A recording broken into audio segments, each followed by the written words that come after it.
Boa noite a todos e a todas.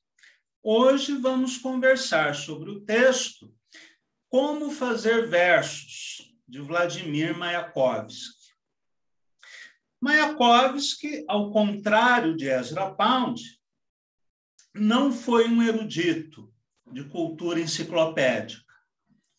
Viajou pouco ao exterior, uma vez que não falava outra língua além do russo. Ele era um monoglota. Não deixou obra crítica ou teórica, além de poucos artigos publicados na imprensa soviética e do texto Como Escrever Versos. E não fez carreira acadêmica. Mayakovsky foi apenas poeta, mas um dos maiores poetas do século XX. Ele pertenceu a uma geração que assistiu ao nascimento e evolução da psicanálise, do marxismo, da emancipação feminina, dos movimentos de renovação estética e, assim como tantos artistas e intelectuais de seu tempo, acreditou estar no início de uma nova era, cujo sinal mais eloquente foi a Revolução Russa de 1917.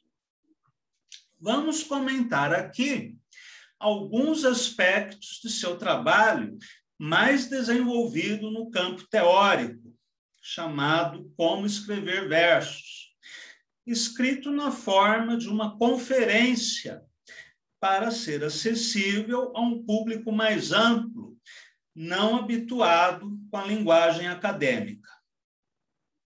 Vocês podem encontrar esse texto no livro A Poética de Mayakovsky, de Boris Schneiderman, publicado pela editora Perspectiva. Trata-se de texto didático, preciso e precioso, nascido da experiência do poeta, e cujo objetivo era falar de um modo claro e compreensível a um público de jovens, operários, soldados, camponeses, enfim, a qualquer um que desejasse se iniciar na arte poética.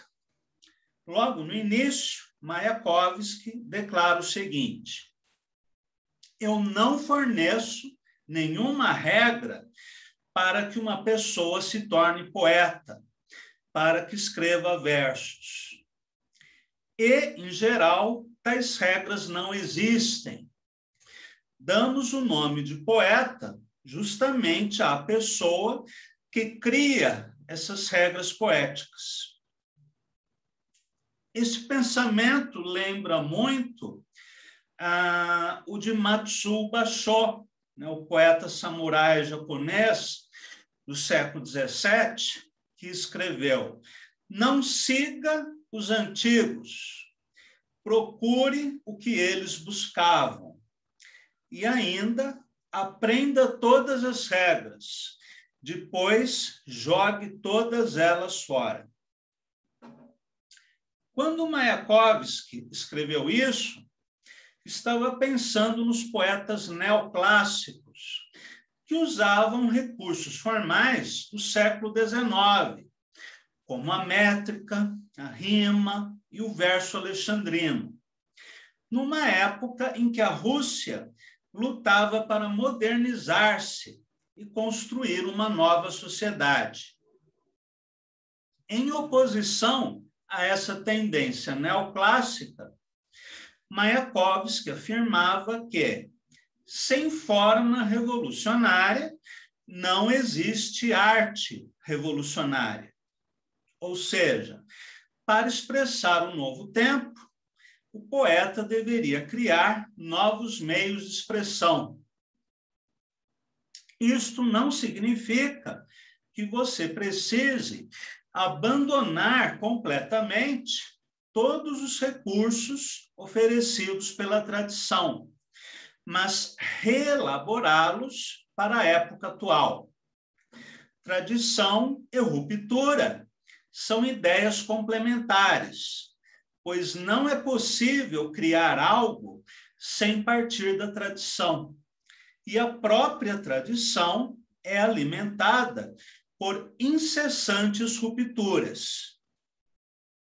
Nesse sentido, seguir a tradição não é igual a copiar o passado de maneira ingênua, mas reinterpretá-la para fazer algo diferente em nosso tempo.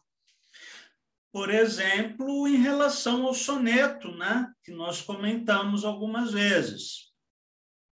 O soneto petrarquiano, formado por 2 quartetos e 2 tercetos, com as rimas divididas em várias sequências fixas, é apenas uma das infinitas possibilidades de se fazer soneto.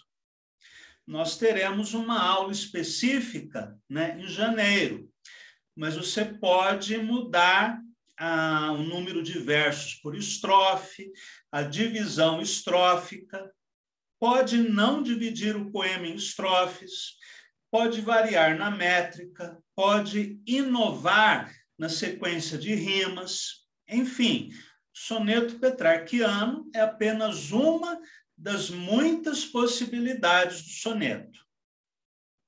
Mayakovsky descreve um método de trabalho que começa com a escolha do tema, das palavras que serão usadas no poema e até do material necessário, como papel, caneta, máquina de escrever ou tinteiro, já que na época dele não havia computador nem impressora. Sem esquecer do cachimbo, do café e dos cigarros. Ou seja, ele pensava em todos os elementos materiais usados na criação poética. Nesse sentido, o texto de Mayakovsky recorda um pouco a filosofia da composição, né, de Edgar Allan Poe. Bem, sobre a escolha das palavras, ele diz o seguinte: material, as palavras, fornecimento, constante aos depósitos, aos barracões do crânio, das palavras necessárias, expressivas, raras, inventadas, renovadas, produzidas e toda outra espécie de palavras. Por que Mayakovsky fala aqui em fornecimento, depósito e barracão? Porque ele compara a criação poética com o próprio processo industrial. Ele considera a poesia um modo de produção, assim como no capitalismo. Aliás, assim como no modo da economia industrial, seja capitalista ou socialista, você necessita de matérias-primas, de máquinas, de ferramentas, de trabalhadores, de tecnologia. Em relação à poesia, é a mesma coisa. Por isso ele fala nos barracões do cérebro, que é onde estão guardadas as matérias-primas da poesia, que são as palavras. Bem, aqui ele fala em palavras expressivas, necessárias, raras, inventadas, renovadas, produzidas e toda outra espécie de palavras. Vamos falar um pouquinho sobre essas categorias. Palavras necessárias são aquelas palavras úteis ao poema. Os adjetivos, por exemplo, na grande maioria das vezes, são desnecessários, assim como os advérbios. Já os substantivos são importantes, porque eles nomeiam as coisas. Isso quanto às palavras necessárias. Expressivas são aquelas palavras fortes, né, contundentes, que funcionam como uma porrada, né, no leitor. Palavras raras. Podem ser estrangeirismos, podem ser arcaísmos, ou qualquer outro tipo de palavra que foge a um vocabulário comum. Por exemplo, se eu sou um biólogo e resolvo usar palavras do vocabulário da biologia, ou da química, ou da matemática, e assim por diante. Palavras inventadas, né? Ou neologismos. Vamos falar um pouquinho sobre isso. A criação de novas palavras foi uma das bandeiras do movimento cubo-futurista russo, ao qual Mayakovsky estava ligado. Para entendermos melhor esse conceito, vamos ler 2 poemas de Velimir Klebnikov, o mentor poético de Mayakovsky, traduzidos por Haroldo de Campos, e que fazem parte do livro Poesia Russa Moderna. Primeiro poema, sem título. Cinzerário, langorário, frigidário, placitudinário, larguesco, longuesco, altesco, profundesco, horresco, gigantesco. Segundo poema, também sem título. Bobeobi, cantar de lábios. Lieomi, cantar de olhos. Sieo, cantar de cílios. Stioee, cantar do rosto. Gri-si-xiu, o grilhão cantante. Assim, no bastidor dessas correspondências, transespaço vivia o semblante. No primeiro poema, nós temos neologismos aglutinados em 2 grupos. Primeiro grupo, cinzerário, langorário, frigidário, placitudinário.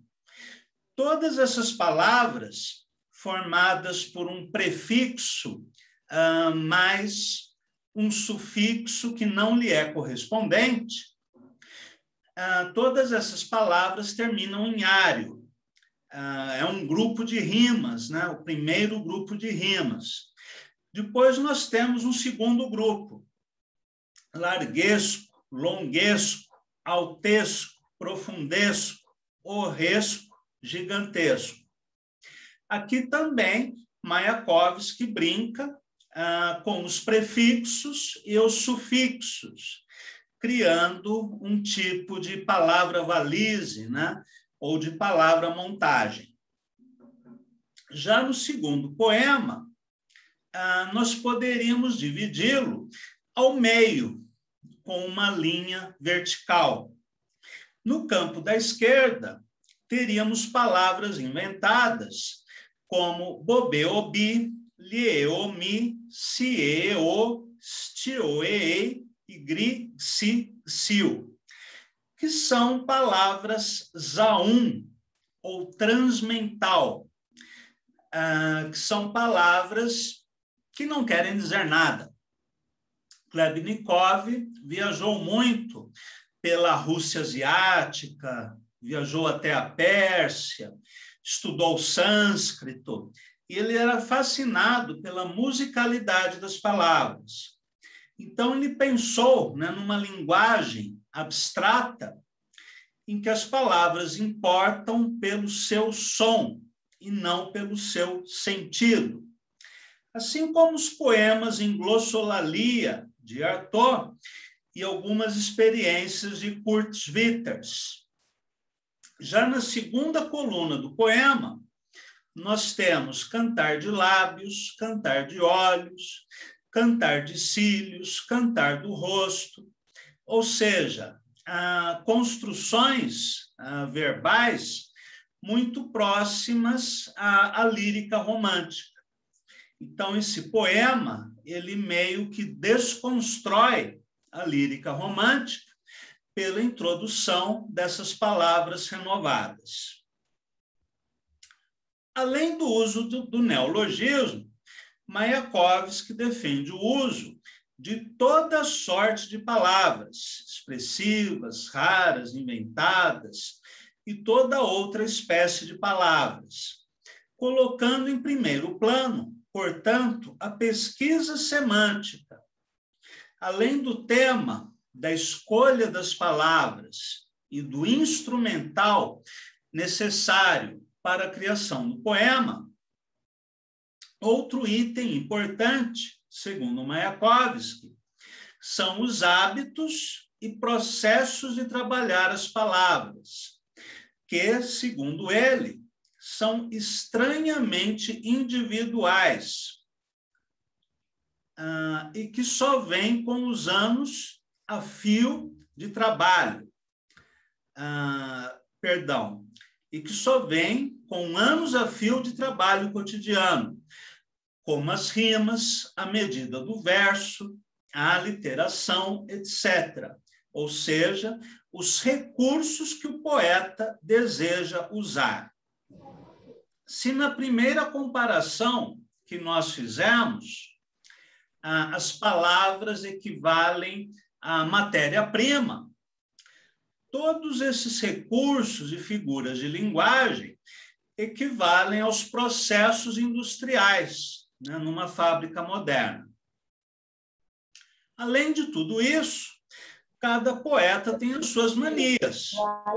O próprio Mayakovsky, por favor, desliguem o áudio, dizia que, às vezes, ficava 8 ou até 10 horas pensando em como resolver um verso. Diz ele, é com essa concentração que se explica a famigerada distração dos poetas. Então, quando disserem para vocês que vocês vivem no mundo da lua, vocês podem responder, que mundo da lua nada, estou trabalhando, estou aqui concentrado pensando no meu verso. Mayakovsky tinha um caderno de notas, onde anotava todos os seus esboços de poemas, assuntos ou palavras que iria utilizar em futuras composições. Diz ele, costuma-se escrever sobre semelhante caderno apenas depois da morte do escritor.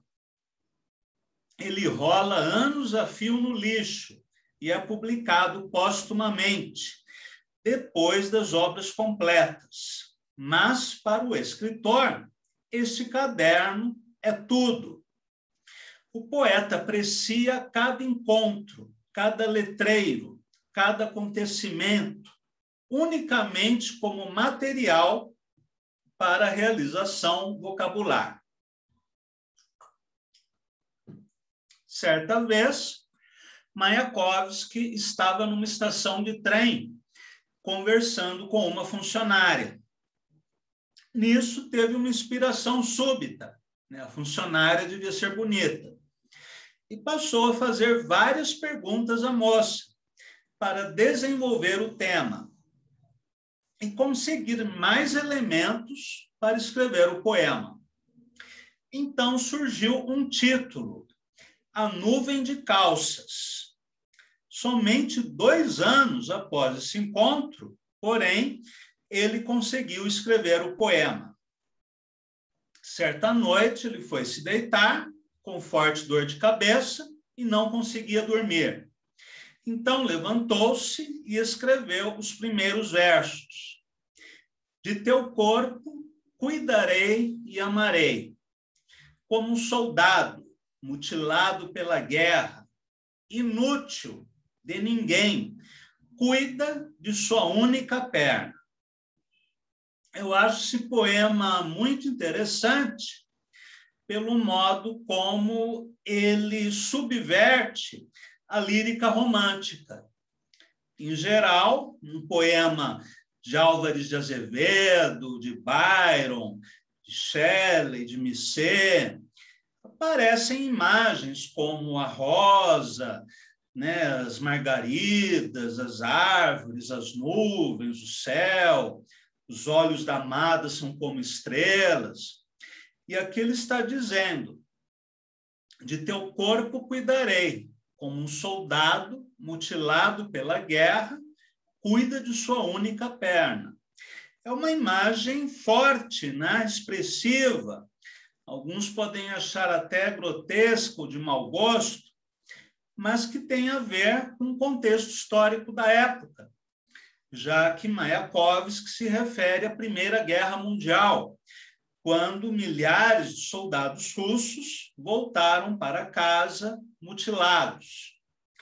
E com o mesmo cuidado, né, que um soldado aleijado cuida de sua única perna, ele promete cuidar de sua amada. Essa história me faz lembrar de uma outra que aconteceu com o poeta inglês Coleridge. Diz a lenda que ele sonhou com um longo poema a respeito do imperador mongol Kublai Khan. Ele ficou tão impressionado que acordou no meio da noite e sentou-se para escrever aquilo que lembrava. Quando estava na metade do poema, porém, sua mulher o interrompeu por algum motivo. Você não pagou a conta do açougue, a gente está devendo na feira, você não foi buscar a roupa na lavanderia, sei lá, né? Qualquer coisa. O problema é que quando ele acabou de conversar com a mulher e voltou a escrever, já era tarde demais, porque ele esqueceu a segunda parte do poema, que escrevera dormindo. Por esse motivo, o poema Kublai Khan, um dos melhores de Coleridge, ficou incompleto. Claro que esta pode ser uma história criada pelo poeta para justificar o fato de ele não ter conseguido finalizar o poema e ainda jogou a culpa na mulher. Nunca saberemos a verdade sobre isso. Outra dica preciosa deixada por Mayakovsky é que o poema, muitas vezes, exige um distanciamento crítico por parte do autor. Às vezes, começamos a escrever um poema e não conseguimos finalizá-lo, seja porque estamos envolvidos emocionalmente com o assunto, seja porque não conseguimos resolver algum problema estético. Nesse caso, o melhor a fazer é trancá-lo numa gaveta ou num pendrive para retomá-lo depois, no momento mais adequado. Eu mesmo fiz assim com um poema chamado Blues, incluído em meu primeiro livro, Sutra. Comecei a escrever essa peça em 1982 ou 83, e só terminei em 1989. Às vezes, penso que o poema se escreve sozinho, que ele surge quando quer, não quando o poeta tem vontade. Sobre a dificuldade de finalizar um poema, Mayakovsky escreve: algumas palavras simplesmente pulam fora e não voltam nunca mais. Outras se detêm, reviram-se e revolvem-se algumas vezes, antes que você sinta que cada palavra ficou no lugar certo. É a este sentimento que se desenvolve com experiência que chamamos de talento. Essa frase eu acho muito importante. É a este sentimento que se desenvolve com a experiência que chamamos de talento. Saber o lugar certo para cada palavra. Na maioria das vezes, o que surge primeiro é a palavra mais importante, aquela que caracteriza o sentido do verso ou a palavra ser rimada. As demais palavras vêm e são colocadas no lugar na dependência dessa primeira palavra mais importante. Por exemplo, digamos que eu queira escrever uma palavra, que eu desejo escrever um poema dedicado, deixe-me ver, às ostras, sei lá, primeira coisa que me ocorreu. Aí surge essa palavra, ostra. Eu vou pensar na grafia da palavra, na sonoridade da palavra, em tudo aquilo que se relaciona com a ostra. Vão surgir à minha mente palavras como oceano, concha, polvo, molusco, plâncton, pérola, sei lá. E eu vou alinhar todas essas palavras. Vou escrevê-las todas no meu caderno de notas. E também palavras que não têm nada em comum com a ostra, mas que criam algum choque interessante, algum conflito interessante. E dessa reunião de palavras pode surgir um verso, e de um verso pode surgir um poema. Voltando ao texto. Quando o essencial está concluído, vem-nos, de repente, a sensação de que o ritmo se quebra. Falta uma pequena sílaba, um pequeno som. Você passa a costurar de novo todas as palavras até o frenesi. Daí a importância de se ler os poemas em voz alta. O esforço de organizar o movimento, de organizar os sons ao redor de si, depois de determinar o caráter destes, as suas peculiaridades, são um dos mais importantes trabalhos poéticos permanentes. São as preparações rítmicas. O ritmo é a força básica, a energia básica do verso. Não se pode explicá-lo. Disto só se pode falar como se fala do magnetismo ou da eletricidade, que são formas de energia.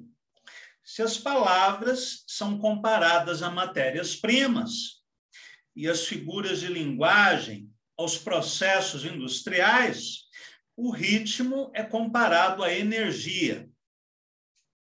O ritmo pode ser um só em muitos versos, até em toda a obra de um poeta. E isto não torna o trabalho monótono, pois o ritmo pode ser tão complexo e difícil de materializar que não se consegue alcançá-lo, mesmo em alguns poemas longos. O poeta deve desenvolver em si justamente esse sentimento de ritmo e não decorar as medidas alheias. Ou mesmo o verso livre canonizado. Trata-se de ritmos adaptados a alguns casos concretos e que servem unicamente para esses casos concretos. Por exemplo, a métrica. Qual é a vantagem de se escrever um verso de 7 sílabas, de 10 sílabas ou de 12 sílabas? A priori, vantagem nenhuma. Depende do poema, depende do verso, depende da intenção do poeta. A métrica, pela métrica, é apenas matemática, é apenas uma contagem de sílabas. O que dá força à métrica é o ritmo. E o ritmo é mais eficaz quando o som está relacionado ao sentido. Quando Mayakovsky quis escrever um poema dedicado a Sergei Yesenin, poeta russo que cometeu suicídio cortando os pulsos no Hotel Inglaterra, ele começou pensando no som que teriam os primeiros versos.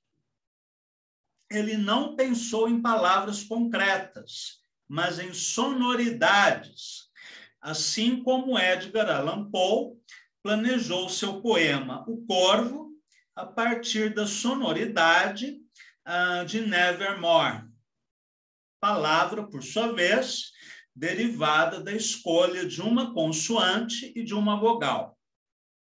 Dessa maneira, surgiu o primeiro verso. Você partiu, como se diz, para o outro mundo.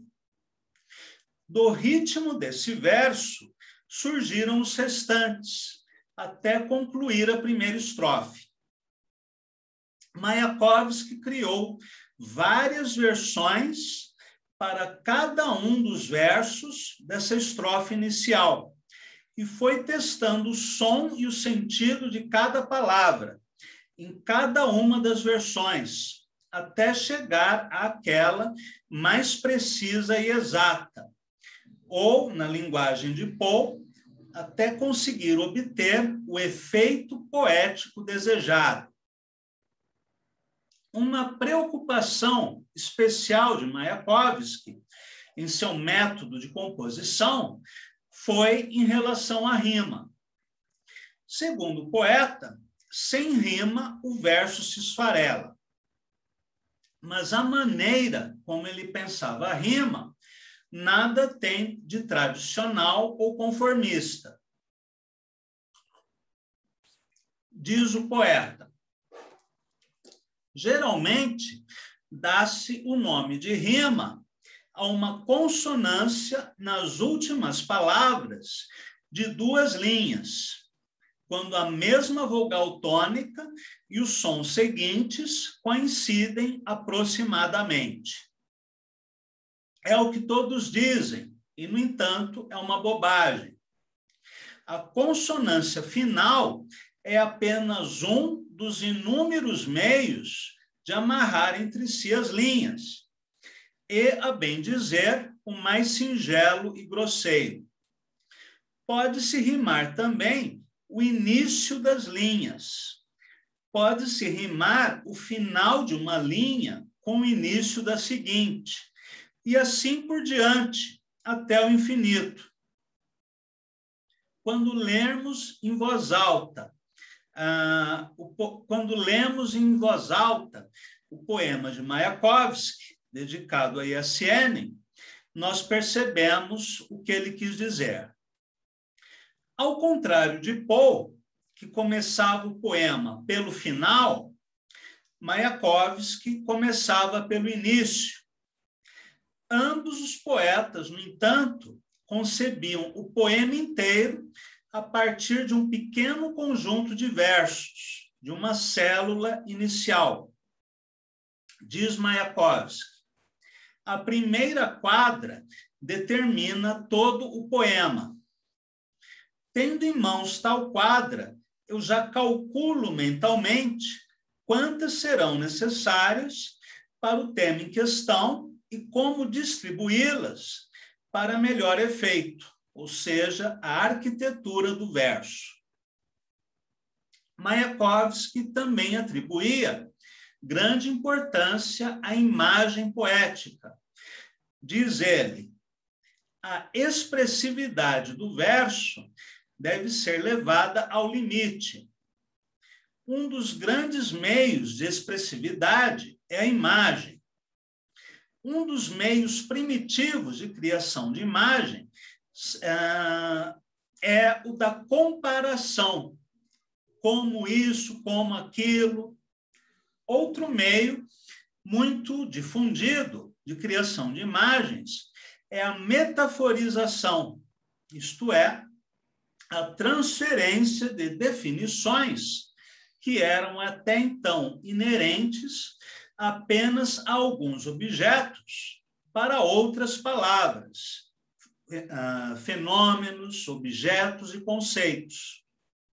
Um dos meios de criação de imagens que eu mais tenho empregado ultimamente é a invenção de acontecimentos fantásticos, fatos sublinhados por uma hipérbole, sendo que a hipérbole é um exagero que aumenta ou diminui o tamanho de alguma coisa. Por exemplo, nestes versos. E Kogan foi um general czarista russo. E Kogan, atropelado, fugisse, espetando os transeuntes nos bigodes. Ou seja, ele usa aqui uma hipérbole que transforma os bigodes, né, desse general em lanças, né? Então, conforme ele corre na rua, a lança dos seus bigodes vai espetando os passantes. É uma imagem bem maluca. Relaciona-se também com a elaboração técnica, a qualidade sonora de uma obra poética, a junção de um termo a outro.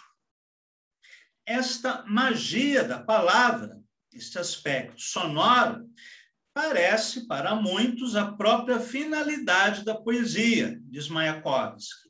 E isto é, mais uma vez, a redução da poesia ao mero trabalho técnico.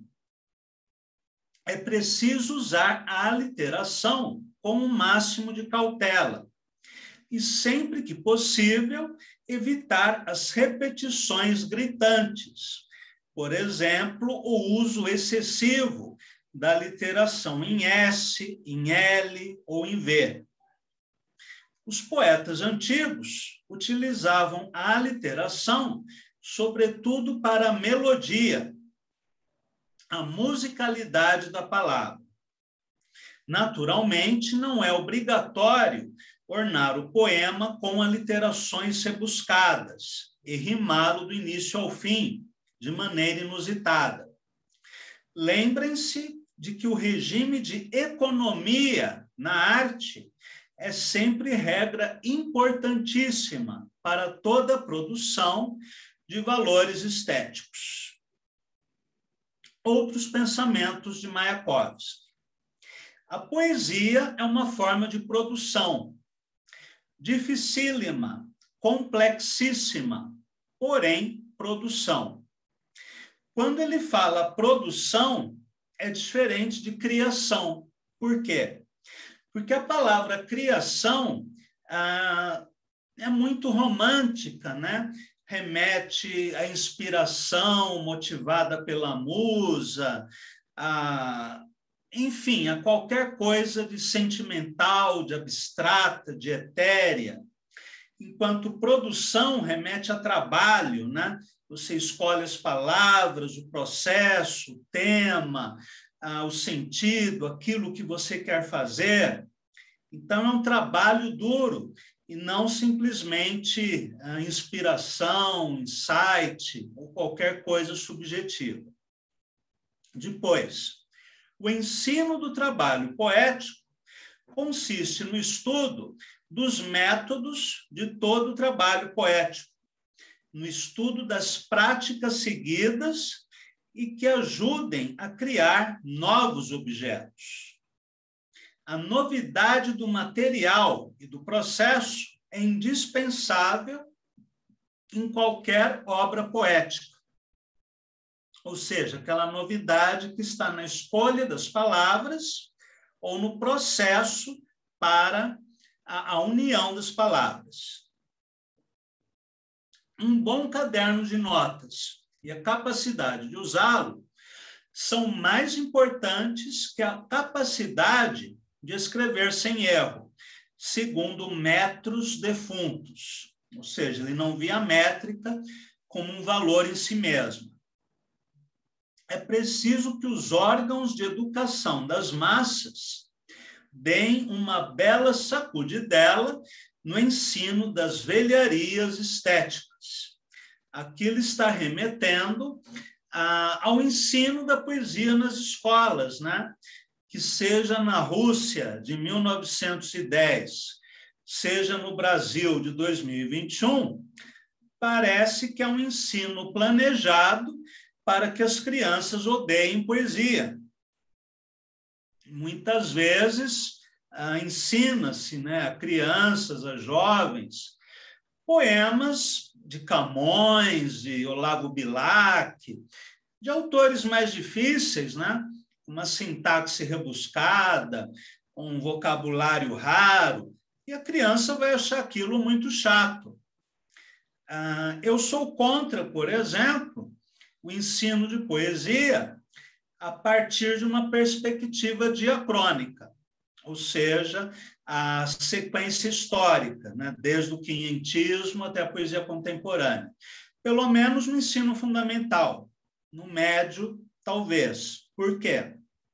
Porque, primeiro, você tem que ganhar a atenção da criança. E como que você vai fazer isso? Usando humor, usando ironia, sátira, um vocabulário acessível à criança, algo lúdico, né? Que tem esse caráter de jogo, de brincadeira, que estimule a imaginação da criança, e não uma poesia que ela vai ter que procurar significados no Google. Se a criança tiver que fazer busca no Google, ela não vai ler poesia. Daí toda a ênfase, né, que nós estamos dando nas últimas aulas a esse tema, né, como escrever poesia para crianças. Mesmo se nós pensarmos em ensino médio, eu não tenho certeza se a melhor forma de ensino é partir do quinhentismo à era contemporânea. Será que começando com Paulo Leminski não ficaria mais divertido? Ou Roberto Piva, ou Gregório de Matos? Eu sou um defensor dos estudos sincrônicos de poesia, né? Ou seja, em vez da sequência histórica linear, eu acho mais interessante as aproximações que você pode fazer de textos de diferentes épocas. Eu acho que o nosso ensino precisa de uma reformulação radical. Aliás, aprendi isso com a minha enteada, né, que eu considero filha, né, a Bibi. De tanto que ela reclama da escola, eu acabei assistindo alguns vídeos, né, com aulas de professores, vendo algumas provas, algumas apostilas. Eu achei tudo aquilo muito chato. Claro que eu a incentivo, né, a passar de ano e obter o diploma. Agora, pensando criticamente, será que esse ensino é capaz de segurar a atenção das crianças? Será que não é a hora de pensarmos num outro método pedagógico que não seja mais sedutor? Enfim, fica a dica.